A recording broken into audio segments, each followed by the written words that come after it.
Every era brings forth capable leaders. Yet perhaps once in a century emerges someone whose vision transcends borders, someone who grasps not merely politics, but the deeper currents of entire civilizations.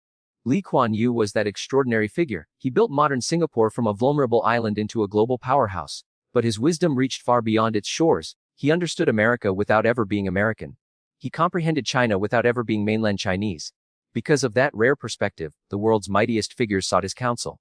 He could sit with an American president one day and Chinese leaders the next, offering both unvarnished truth, no pandering, no dogma, just unflinching clarity. And remarkably, they listened. Even after stepping down as prime minister, he continued dissecting global shifts with sharp intensity. From time to time, he would invite a small circle, Ambassador Tommy Koh, Ambassador Chan Hengqi, and myself, to join him for lunch at the Istana. These gatherings were understated: a modest table, simple dishes, zero formality. But the discussions cut deep. He probed the core of international dynamics. What would America's next steps be? Where was China headed over decades? How should Southeast Asia navigate the changing landscape? He didn't seek consensus.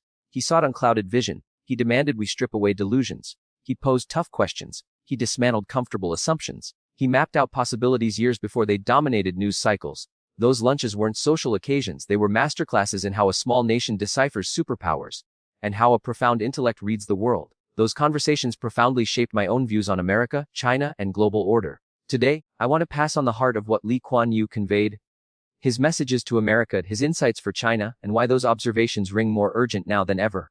Lee Kuan Yew held deep respect for the United States. He marveled at its dynamism, innovation, and unique openness to talent from everywhere. He frequently noted that America had acted as a benevolent hegemon, creating conditions where tiny states like Singapore could thrive. Yet respect never muted his candor. For years, Washington operated on the assumption that China's economic opening would inevitably produce political opening, that markets would breed Western-style democracy. Lee Kuan Yew rejected this firmly and clearly. China would not become an honorary Western nation, he argued, not from obstinacy, but because China is a civilization state forged by millennia of distinct history. It carries its own governance traditions, philosophies, social compacts. Expecting China to evolve into a version of Europe or America, he said, revealed a fundamental misreading of its essence. Western strategists often imagined China might rise yet still accept American primacy. Lee Kuan Yew called this unrealistic. As China's strength grew, it would naturally seek influence matching its stature. This wasn't hostility or expansionism. It was inevitability, civilizational gravity. A nation of 1.4 billion with 4,000 years of continuous history would not be molded by outside forces. It would define itself. He valued American principles deeply. But he pointed out a blind spot many Americans miss in themselves: the conviction that those principles are universal and must be exported worldwide. This conviction has driven interventions, sanctions, conditional aid across Asia, Africa, the Middle East, often breeding resentment in regions scarred by colonialism. The global South doesn't seek lectures, it seeks partnership, it seeks respect. China grasps this intuitively. America frequently does not. I remember 1982 vividly, sitting beside Mr. Lee at the White House during his meeting with President Ronald Reagan. Media had dismissed Reagan as a former actor lightweight, but Lee saw further. He observed that Reagan restored American confidence, made citizens feel proud again. Leading a great nation, he believed, required projecting strength and optimism, not endless self-criticism or doubt. He contrasted this with President Jimmy Carter confessing childhood petty theft in his memoir. Mr. Lee was baffled. Why broadcast such vulnerability? For him, leadership demanded honesty balanced with inspiration. America sometimes mistook moral posturing for strategic power, a point he returned to often. Lee Kuan Yew could also address China with rare frankness. Though ethnically Chinese, he was culturally cosmopolitan. He led a multiracial nation, thought primarily in English, perceived how China's actions appeared externally. Chinese leaders therefore valued his perspective immensely. In 1978, before China's historic opening, Deng Xiaoping visited Singapore. China was still reeling from the Cultural Revolution and backing regional insurgencies. Yet in Singapore, Deng witnessed something startling: a prosperous, orderly modern city run by ethnic Chinese, without communism. This shook him profoundly. Singapore became a living example of what disciplined, pragmatic leadership could accomplish. So, looking at US-China tensions today, do you think Lee Kuan Yew's warnings about civilizational differences and mutual respect were prophetic? Share your view in the comments, subscribe for more timeless insights on global shifts, and let's discuss how small nations still navigate superpowers wisely. Heck, analysis of the original script, Part 2. Fedratuni continuing the reverent, reflective admiration for Lee Kuan Yew. Wise, balanced, and prophetic, it emphasizes his role as a bridge between civilizations, delivering uncomfortable truths with respect and pragmatism.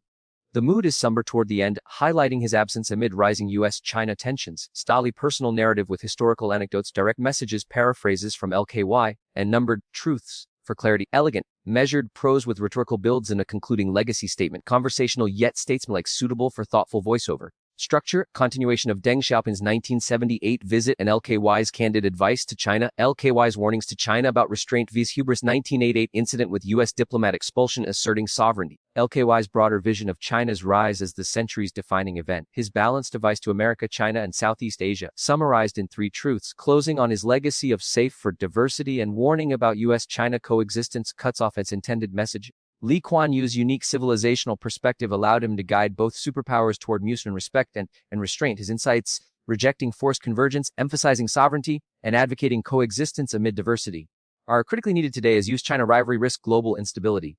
Word count of original exactly 8052 words. 5 Fev rewritten script part 2 852 words exact video ready voiceover during that landmark visit. Lee Kuan Yew delivered a message no other Southeast Asian leader had dared voice directly.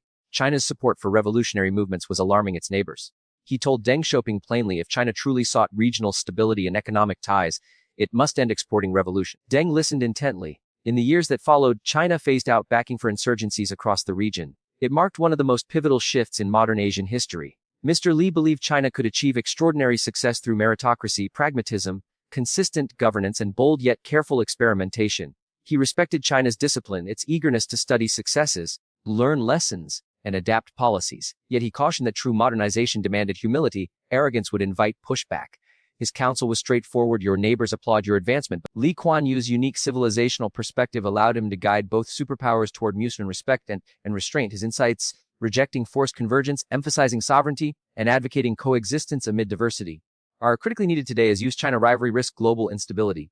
Word count of original exactly 8052 words. 5 Fev rewritten script part 2 852 words exact video ready voiceover during that landmark visit. Lee Kuan Yew delivered a message no other Southeast Asian leader had dared voice directly. China's support for revolutionary movements was alarming its neighbors.